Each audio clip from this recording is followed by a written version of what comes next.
الشيطان الرجيم بسم الله الرحمن الرحيم وجاء رجل من أقصى المدينة يسعى قال يا موسى إن الملأ يأتمرون بك ليقتلوك فاخرج إني لك من الناصحين فخرج منها خائفا يترقب قال رب نجني من القوم الظالمين ولما توجه تلقاء مدين قال عسى ربي أن يهديني سواء السبيل ولما ورد ماء مدين وجد عليه أمة من الناس يسقون ووجد من دونهم امرأتين تذودان قال ما خطبكما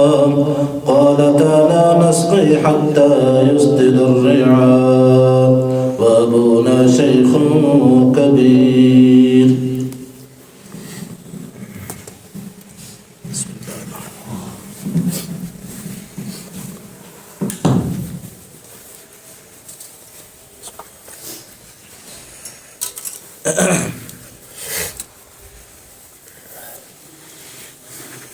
حضرت موسیٰ کلیم اللہ صلوات اللہ علیہ نہ چاہتے ہوئے ایک بندے کا قتل ہوا. اللہ کے حضور معافی مانگی. اللہ نے حضرت کا قصور معاف کر دیا.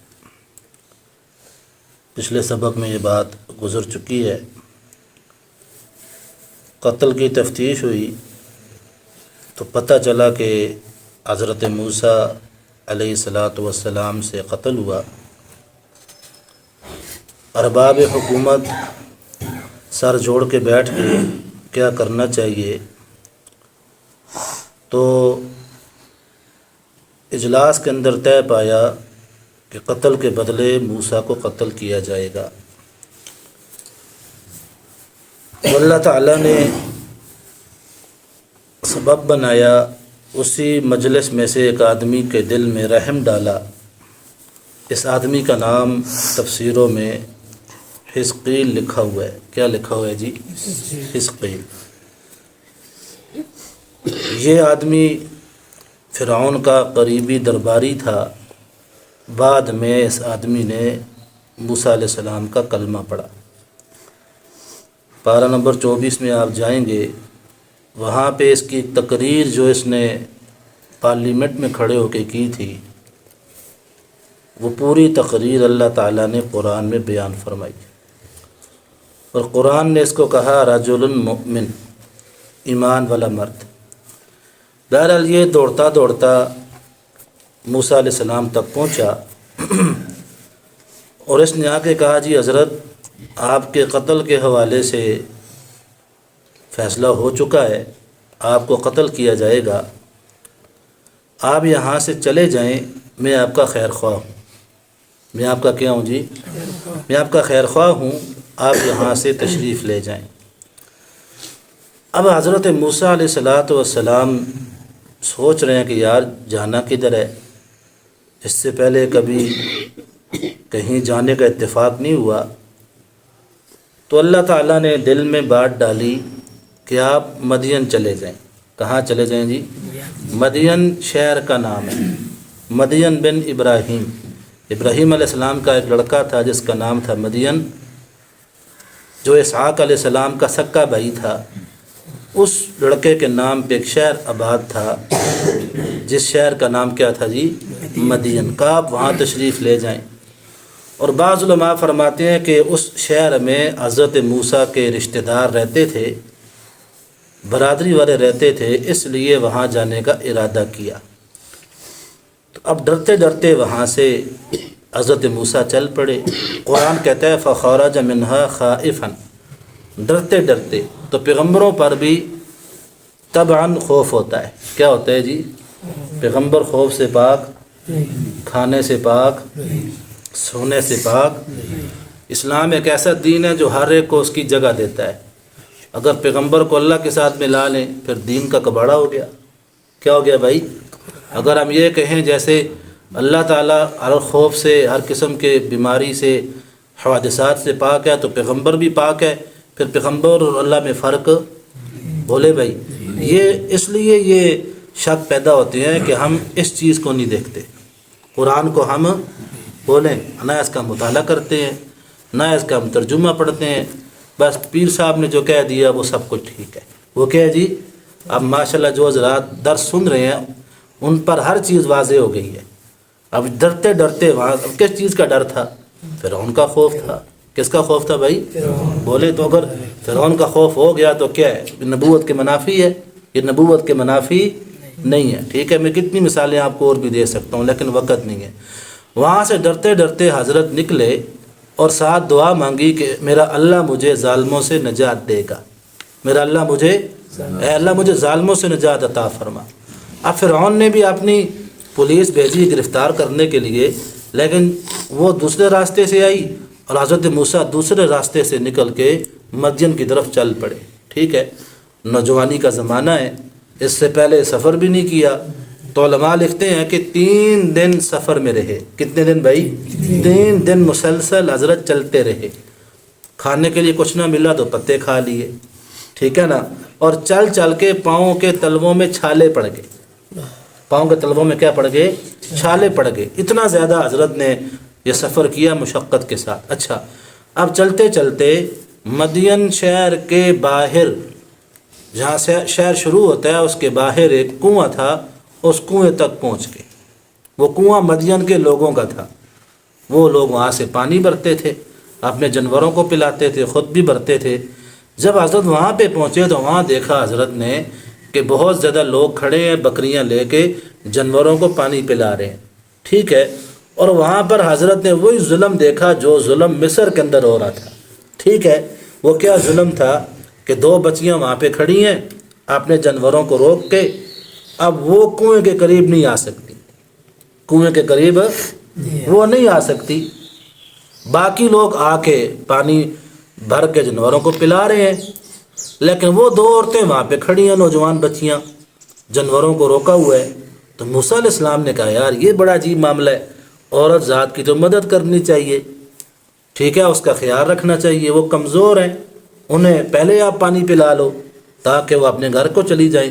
تو موسیٰ علیہ السلام پہلے تو دیکھتے رہے، لیکن پھر ان دونوں بچیوں کے قریب گئے، ان سے جا کے پوچھا ما خطبکما، اے بچیوں آپ یہاں کیا کر رہی ہو؟ ٹھیک ہے نا، آپ یہاں کیوں کھڑی ہو؟ کس چیز کا آپ کو انتظار ہے؟ آپ پانی کیوں نہیں پلاتی؟ انہوں نے آگے سے کہا لا نسقی، ہم پلا نہیں سکتی، حتی یستد الرعاء، یہاں تک کہ یہ جو چروائے لگے ہوئے ہیں نا پانی پلا رہے ہیں، یہ فارغ ہوں گے تو پھر ہمارا نمبر آئے گا، جب تک یہ پانی پلا رہے ہیں ہم کنویں کے قریب نہیں جا سکتی۔ ٹھیک ہے، اور ہمارے والد صاحب بہت بوڑھے آدمی ہیں، اگر والد صاحب ہمارے جوان ہوتے تو وہ یہ کام کرتے، یعنی ساتھ یہ بھی بتا دیا کہ ہم گھر سے باہر کیوں نکلی ہیں۔ سر بات ہے عورت کا گھر سے باہر نکلنے کا کوئی کام نہیں ہے، تو ساتھ بتا دیا کہ ہمارا بھائی بھی کوئی نہیں، ایک ہی ہمارا والد ہے، وہ بہت زیادہ بوڑھے ہیں، ہمارے پاس نوکر بھی کوئی نہیں، تو ہم اس لیے یہ کام کر رہی ہیں، اگر ہمارے والد صاحب نوجوان ہوتے تو پھر ہم بکریاں لے کے باہر نہ نکلتی۔ موسیٰ علیہ السلام نے دیکھا کہ بھائی یہ تو ظلم ہے، اب کیا کیا؟ ان سب کو ہٹایا۔ کیا کیا جی؟ بولو بھائی، نہ جان نہ پہچان، ان سے پہچان بھی کوئی نہیں، کوئی تعارف بھی نہیں ہے، لیکن ظلم برداشت، ظلم پیغمبر برداشت، ظلم اللہ کو پسند نہیں ہے، ٹھیک ہے نا، تو پیغمبروں کو بھی ظلم پسند نہیں ہے۔ تو موسیٰ علیہ السلام نے ان کو ہٹایا، بھائی پیچھے ہٹو سب۔ موسیٰ علیہ السلام نورانی شخصیت، بہادر نوجوان تھے، انہوں نے جب دیکھا تو موسیٰ علیہ السلام کے ساتھ کوئی انہوں نے تعرض نہیں کیا، ٹھیک ہے، تو سب کو پیچھے ہٹایا۔ تو وہ ڈول جو 4-5 آدمی مل کے نکالتے تھے، 4-5 آدمی مل کے نکالتے تھے، حضرت موسیٰ نے وہ ڈول اکیلے نکال دیا، ٹھیک ہے، 4 یا 5 آدمی جس کو کھینچ رہے ہیں۔ پیغمبر کے اندر 40 مردوں کی طاقت ہوتی ہے، کتنے مردوں کی طاقت ہوتی ہے؟ 40 مردوں کی طاقت ہوتی ہے، اور ظاہر بات ہے پیغمبر ہے، علم نبوت کا وارث ہے، روحانی طاقت بھی پیغمبر کے اندر ہوتی ہے، نہ ڈر نہ خوف۔ ان کو سائڈ پہ کیا، ان بکریوں کو پانی پلایا اور ان سے کہا بھائی اب آپ اپنے گھر چلی جاؤ۔ کہاں چلی جاؤ؟ آپ گھر چلی جائیں۔ اچھا بچیاں وہاں سے بکریاں لے کے رخصت ہو گئیں. اب موسیٰ علیہ السلام اس وطن میں غریب ہیں، غریب الوطن مسافر ہیں، نہ کوئی جانتا ہے، نہ کوئی جان پہچان ہے، نہ کوئی تعلق ہے. ٹھیک ہے نا. موسیٰ علیہ السلام کو دو چیزیں ضرورت ہیں، ایک کھانا پانی اور ایک سر چھپانے کی جگہ. یہ ضرورت ہے نا بھائی، ایک کھانا پانی اور سر چھپانے کی جگہ. تو موسیٰ علیہ السلام وہاں پہ قریبی درخت تھا، ٹھیک ہے، تو اس کے سائے میں آ کے کھڑے ہو گئے، اور سائے میں آ کے کھڑے ہو کے موسیٰ علیہ السلام نے دعا مانگی. کس سے مانگا بھائی؟ تسا قبر والے کو لوگ مانگتے ہو، ٹھیک ہے، قبروں والوں سے مانگتے ہیں لوگ، حاجتے وہاں جاتے ہیں، جا کے حاجتے مانگتے ہیں، اپنا ماتھا وہاں پہ ٹیکتے ہیں، قبر پہ جا کے رکھتے ہیں اس طرح، اور قبر والے سے مانگتے ہیں. دیکھو بھائی شرک ہے کہ نہیں؟ بولیں، قبر والے سے مانگ رہے ہیں. اگر مانگنا روا ہوتا تو مدینے میں جو قبر ہے میرے پیغمبر کی، وہاں جا کے مانگتے زیادہ مل جاتا، کیونکہ ان سے بڑا ولی دنیا میں، بولا ان سے بڑا ولی، جتنے بھی دنیا میں پیغمبر دفن ہے، کتنے پیغمبر دنیا میں دفن، ان کی قبروں پہ چلے جائیں، وہاں جا کے مانگیں، کیونکہ پیغمبروں سے بڑا ولی. پھر پیغمبروں کے بعد صحابہ کا نمبر آتا ہے. جنت البقیع میں میرے نبی کے 8-9 ہزار صحابہ دفن ہیں، میرے نبی کی ساری بیویاں وہاں دفن ہیں، میرے نبی کے نواسے وہاں پہ دفن ہیں. وہاں چلے جائیں، وہاں جا کے ان سے مانگیں کہ وہ حقیقتاً ولی تھے. لیکن جب پتہ چلتا ہے کہ ان قبروں سے کوئی نہیں مانگتا تو کسی قبر والے سے مانگا جا نہیں سکتا. ٹھیک ہے نا. اس لیے بھائی اپنے عقیدے کو مضبوط کریں، قرآن کی طرف آئیں، قرآن کو پڑھیں، اس کا مطالعہ کریں اور اپنی زندگی کو بدلیں. یہ قرآن شرک کی رگوں کو کاٹتا ہے. کس کی رگوں کو کاٹتا ہے جی؟ شرک کی بیماری کا سب سے بڑا علاج قرآن کے اندر ہے. اچھا اب وہاں پہ کھڑے ہوئے، وہاں پہ موسیٰ علیہ السلام نے یہ نہ روٹی مانگی، نہ کپڑا مانگا، نہ مکان مانگا، کوئی چیز نہیں مانگی. اتنی بات فرمائی، رب انی لما انزلت الی من خیر فقیر، اے اللہ جو بھی تو مجھے اپنی طرف سے خیر دے دے میں اس کا محتاج ہوں. میں اس کا کیا ہوں؟ یہ نہیں کہ اللہ میں کلائیں تھا، مگر مکان چاہیے، مگر کار چاہیے، مگر روٹی چاہیے، ٹکڑا چاہیے، ایسی باتیں نہیں کی. اللہ جو بھی تو خیر مجھے دے دے میں اس کا کیا ہوں جی؟ محتاج ہوں. یہ دعا مانگی. ادھر وہ بچیاں گھر چلی گئیں. تو وہ جو بوڑھے آدمی تھے نا جن کی یہ بچیاں تھیں، وہ کون تھے؟ وہ ابونا شیخ کبیر، کہ ہمارے والد صاحب بہت زیادہ بوڑھے ہیں. اب یہاں پہ آپ کو حسن بصری رحمۃ اللہ علیہ کا قول ملے گا. قرآن نے اس بزرگ کا نام نہیں لکھا کہ بزرگ کون تھے، قرآن نے اس کو بیان نہیں کیا. قرآن اتنا کہتا ہے ہمارا والد صاحب بوڑھا ہے. اب وہ بوڑھا آدمی کون ہے؟ آپ کو تفسیروں میں ملے گا وہ شعیب علیہ السلام تھے. وہ کون تھے جی؟ بولیں. وہ شعیب علیہ السلام تھے جو اللہ کے پیغمبر تھے، جن کا ذکر آپ کو سورہ ہود میں ملے گا. شعیب علیہ السلام وہ واحد پیغمبر ہیں جن کے بارے میں ہمارے نبی نے فرمایا وہ خطیب الانبیاء تھے. خطیب الانبیاء یعنی گفتگو کرنے پر بڑے وہ قادر تھے. جیسے ہوتے ہیں نا بعض علماء بڑے اچھا بیان کرتے ہیں، لوگ ان کا بیان شوق سے سنتے ہیں، اور بعض علماء بیان نہیں کر سکتے. علم میں دونوں برابر ہوتے ہیں لیکن ہر ایک کا فن نہیں ہوتا بیان کرنا. تو جو شعیب علیہ السلام تھے وہ خطیب الانبیاء تھے. ٹھیک ہے. تو بعض دیگر علماء فرماتے ہیں جی شعیب علیہ السلام نہیں تھے، قرآن نے اس کو بیان نہیں کیا. بس ہمارا ایمان ہے وہ کوئی آدمی تھا جو اللہ کا نیک بندہ تھا، بہت زیادہ بوڑھا تھا، بس ہمارا اتنا ہی ایمان ہے. حسن بصری کا قول ہے کہ وہ شعیب علیہ السلام تھے. اچھا یہ بچیاں جب گھر چلی گئیں تو والد صاحب نے کہا بھائی آج آپ پہلے آ گئی. تو لگتا ہے کہ یہ ظلم وہاں پہ روزانہ ہوتا تھا، یہ ظلم وہاں پہ.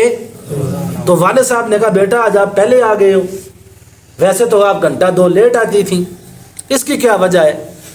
تو انہوں نے پھر پوری کہانی سنائی. ابو جی وہاں پہ ایک نوجوان تھے، بڑا دیندار تھا، بڑا طاقتور آدمی تھا، اس نے ہماری مدد کی، ہماری بکریوں کو پانی پلایا، اس لیے ہم آج جلدی آ گئے.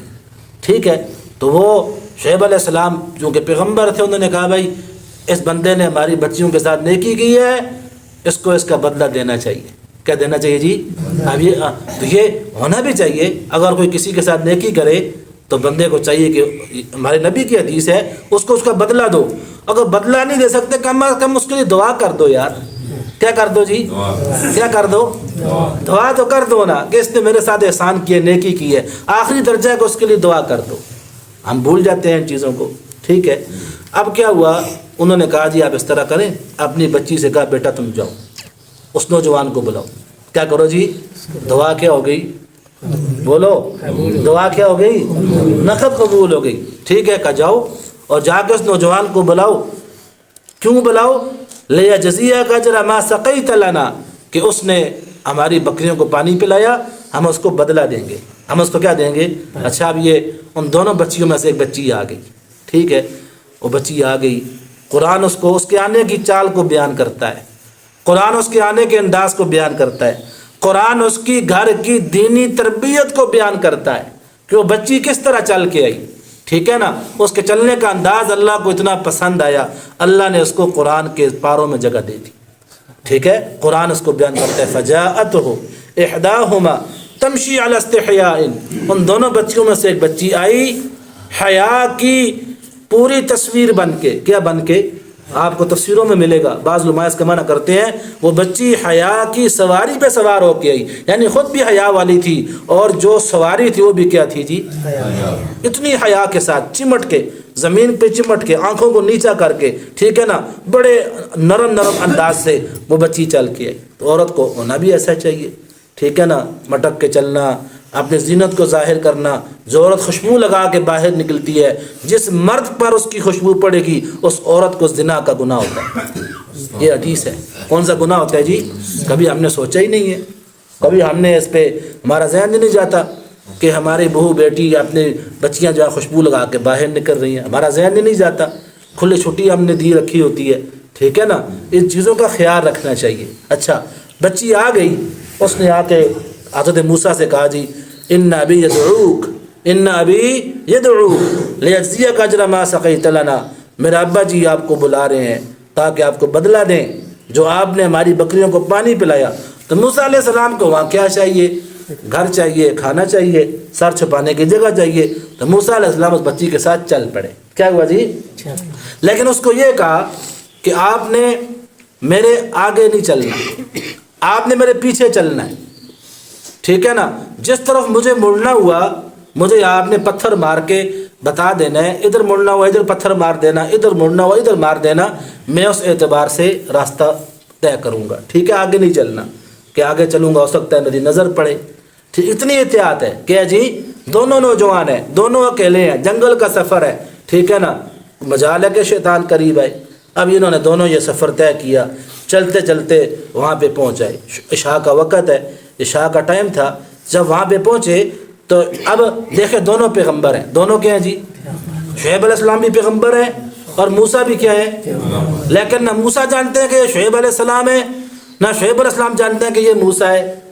اس سے پتہ چلتا ہے کہ پیغمبر علم غیب نہ، شعیب علیہ السلام کو یہ بھی نہیں پتا کہ یہ نوجوان کہاں سے آیا ہے، یہ کیوں آیا ہے، اس کا قصہ کیا ہے، کچھ نہیں پتا، بلکہ موسیٰ نے خود بتایا۔ موسیٰ نے فلما جاء وقص علیہ القصص، جب موسیٰ وہاں پہ آ گئے تو موسیٰ نے سارا کچھ بیان کیا، میں بنی اسرائیل کے خاندان سے ہوں، میرا نام موسیٰ ہے، فرعون کے گھر میں پلا بڑا ہوا ہوں، فرعون نے بچوں کو ذبح کیا، فرعون نے میری قوم کو غلام بنایا ہوا ہے، وہ ان پر ظلم کرتا ہے، میرے ہاتھ سے فرعون کا بندہ مر گیا، میرا ارادہ نہیں تھا مارنے کا، میں پھر وہاں سے نکل آیا۔